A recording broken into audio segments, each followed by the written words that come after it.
Une délégation de la Fondation de renforcement de capacités en Afrique, conduite par le ministre délégué au budget Raphaël Ngazouzé, qui a rencontré le président de l'Assemblée nationale.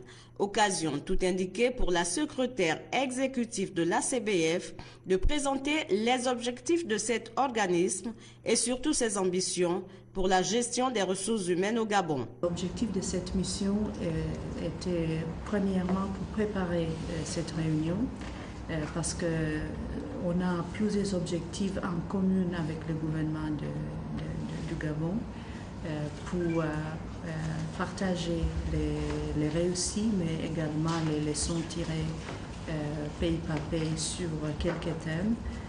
Une, c'est la gestion des ressources naturelles, car le Gabon est un pays qui essaie de gérer dans une forme durable.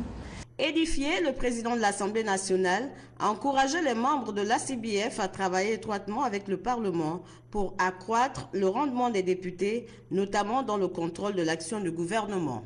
Vous êtes ici à l'Assemblée nationale. L'Assemblée nationale, c'est le vote de la loi, mais c'est aussi le contrôle de l'action gouvernementale. Et pour contrôler, il faut d'abord connaître. Il faut donc élever le niveau de tous ceux-là qui ont la responsabilité de pouvoir contrôler l'action du gouvernement. Et je pense qu'à l'avenir, s'il peut y avoir une plus grande implication de l'ACBF auprès des assemblées surtout auprès des assemblées à travers les commissions de finances, les commissions de l'économie, ce serait une excellente idée par l'organisation de séminaires. À propos des assises de l'ACBF qui vont se tenir en juillet prochain dans notre capitale, le président de l'Assemblée nationale s'est dit prêt à accompagner les initiateurs dans la réussite de ce projet d'envergure. L'excellence des relations japono-africaines magnifiée hier au cours d'une conférence de presse animée par Korishiro Matsura à l'Institut français de presse à l'Institut français de Libreville. Le conférencier, ancien secrétaire général de l'UNESCO, a entretenu son public sur l'historique et l'importance de la TICAD, la conférence internationale de Tokyo pour le développement de l'Afrique. Reportage Gérard Mindou et Ludwig Kao. La TICAD, Conférence internationale de Tokyo sur le développement de l'Afrique, est une vaste tribune d'échange qui vise la promotion du dialogue entre le Japon et l'Afrique à travers les chefs d'État. Un dialogue reposant sur un seul objectif, développer le continent noir. L'Afrique, continent d'avenir de par son potentiel naturel et sa ressource humaine, estimée à 1 milliard d'habitants, nécessite de la part de ses partenaires, dont le Japon, une attention particulière, dira le conférencier.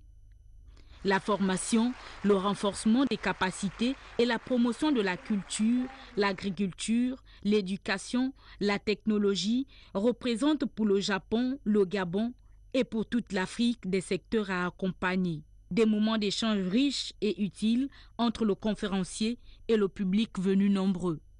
La prochaine TICAD est annoncée pour juin 2013 au Japon, mais la tenue de cette conférence de presse déjà permet de placer les jalons de ce rendez-vous du donner et du recevoir très attendu. Après l'éviction du Gabon de la liste des membres de l'initiative pour la transparence des ressources extractives, l'ONG Croissance Saine Environnement sollicite l'intervention des plus hautes autorités du pays. Paulin Siaki et Jean de Dieu Mambundu ont suivi la conférence de presse animée par son président à ce sujet.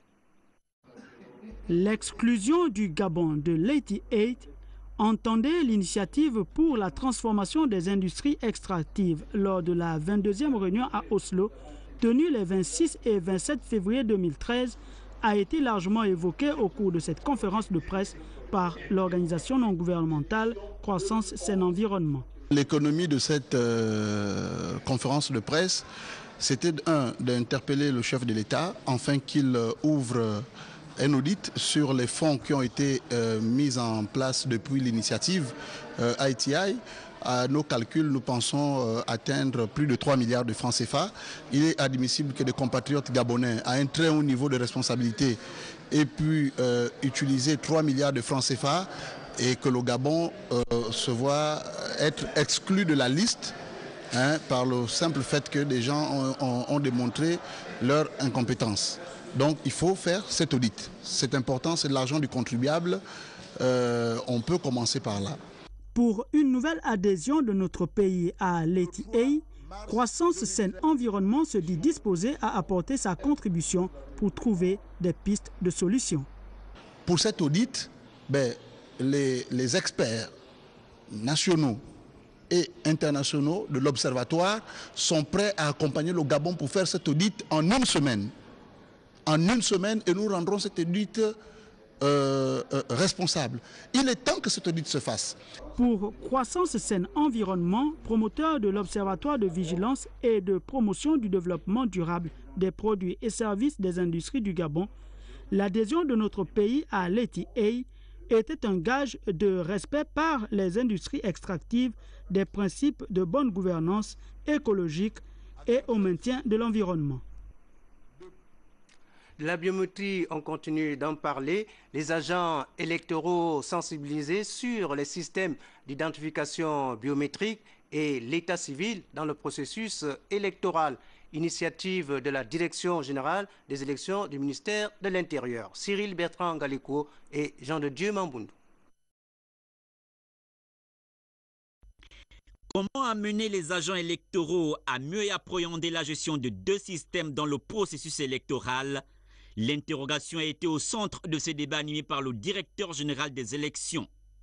De la dualité des systèmes d'identification biométrique et de l'état civil dans le processus électoral, le thème paraît ambigu pour le citoyen lambda. Ces données biométriques, on y recourt au Gabon pour pallier la mauvaise gestion des faits d'état civil et parvenir donc à une très bonne identification de l'électeur, ce qui permettra de régler de façon définitive, notamment la question des doublons. Doublons de différentes formes, doublons de même nom, doublons de personnes ayant des noms différents, mais étant la même personne. L'ensemble de ces doublons, le gouvernement entend les régler à travers le recours à la biométrie dans le cadre du processus électoral. Entre les doublons enregistrés ci et là et les faux actes de naissance, pour l'établissement d'une carte d'électeur, la biométrie pour le directeur général des élections ne garantit pas toutes les conditions de transparence d'une élection. Cependant, le gouvernement de la République fournit des efforts en vue d'atteindre le principe d'une voix pour un seul électeur. L'intérieur, du Premier ministre, l'impulsion du chef de l'État s'attelle chaque jour à rendre effective, n'est-ce pas, l'intégration de la biométrie dans le processus électoral, cela pour parvenir à une identification univoque de l'électeur. Mais bien entendu, notre souci aujourd'hui n'était pas d'aborder la question de la dualité en termes d'opposition ou de majorité, mais simplement en termes de technocrates au service de la transparence électorale. Cette rencontre avec les agents électoraux rentre dans le cadre d'une des missions dévolues à cette direction, celle d'assurer la sensibilisation des citoyens en matière électorale. Jean-Boniface Assélé, le président du Cercle des libéraux réformateurs, était l'invité des populations du 3e arrondissement. Une belle peinture, les habitants subissent des inondations dues à l'affaissement de la Buse qui traverse la voie express et qui nécessite l'aménagement d'un bassin versant. Jean-Raoul Badinga, le constat. Deux sujets abordés au cours de cette rencontre. Il y avait d'un côté la politique. Il ne suffit pas de solliciter le suffrage des populations, mais souligner ici l'action active que vous devez mener pour répondre aux aspirations des populations. Et de l'autre côté, le social. Une politique pour essayer de soulager aussi les autres quand vous avez les moyens. Ce qui manque dans ce pays, c'est des hommes et des femmes qui savent soulager les autres. Organisé à l'initiative du délégué CLR du 3e arrondissement, Stéphane Nziengi Kumba, il a été avant tout question des consultations électorales à venir. Libreville a 98 conseillers. Si nous, au CLR, nous avons cette ambition d'y aller, parce que nous l'avons, si on a 50 conseillers, nous avons la mairie de Libreville. À partir de ce moment, on vous dévoile notre programme. Sur le front social, existe un danger permanent, celui des bus qui s'affaissent sur l'express et des populations vivant avec des reptiles. Une simple pluie, tout est inondé. Il y avait une maison ici, mais qu'on est venu casser.